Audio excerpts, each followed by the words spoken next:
Today, we're going to talk about something we all feel, something we all do. We're going to explore this deep, deep need we have for control in a life that, let's be honest, absolutely refuses to be controlled. I mean, really think about that. Why do we fight so hard? We spend so much of our precious energy trying to force every little thing to go our way. But what if that struggle itself is the real problem? To get to the bottom of this, we have to talk about the ego.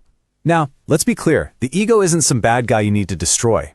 A better way to think of it is like an overprotective, slightly paranoid security guard. Its only job is to keep you safe, but it sees danger around every corner, and it thinks control is the only way to survive. So what's its main tactic? It can't control the real world out there, right? So it does the next best thing.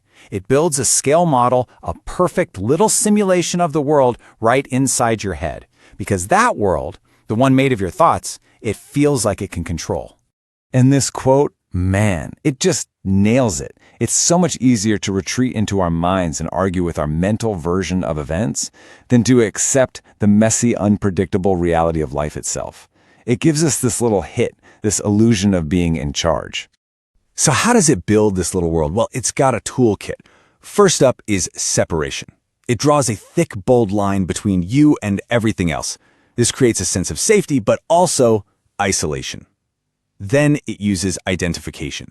It grabs onto things, your job title, your car, your political beliefs, and says, this is who I am.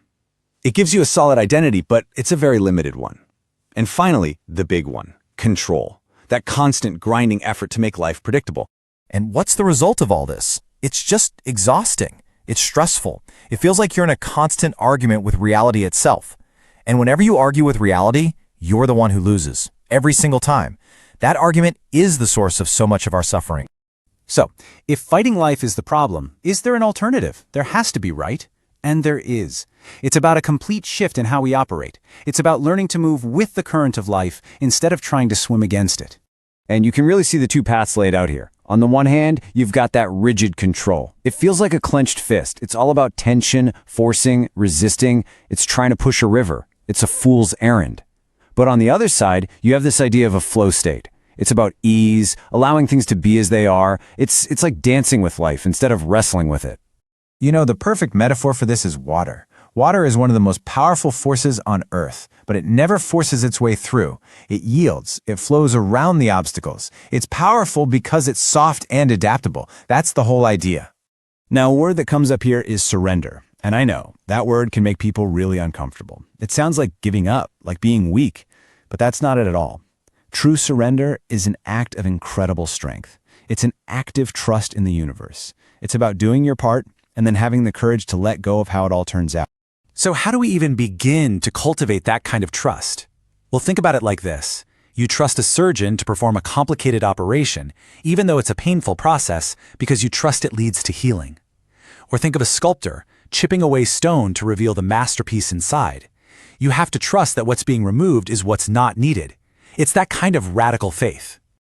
Okay, so you might be thinking this all sounds a little mystical, a little out there. But check this out. It's actually grounded in hard science. Neuroscientists have literally found the part of your brain that acts as the ego generator. It's called the default mode network, or DMN. It's the voice in your head that's constantly running in the background, replaying the past, worrying about the future, telling the story of you. And here's where it gets really wild. Look at this. In our normal, everyday state of mind, when we're worrying, planning, controlling, our DMN activity is super high. That inner narrator is just chattering away.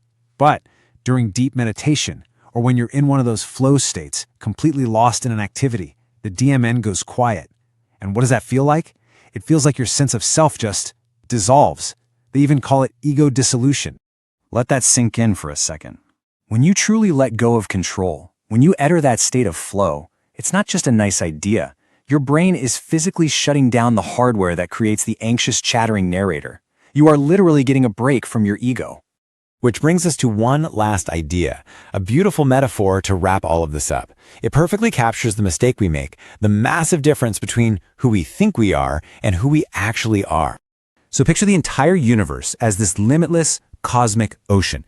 And you, your true self, you are that ocean. But the ego is like a little onion floating on the surface. And each layer of that onion is a thought, a belief, a memory, a label you've attached yourself.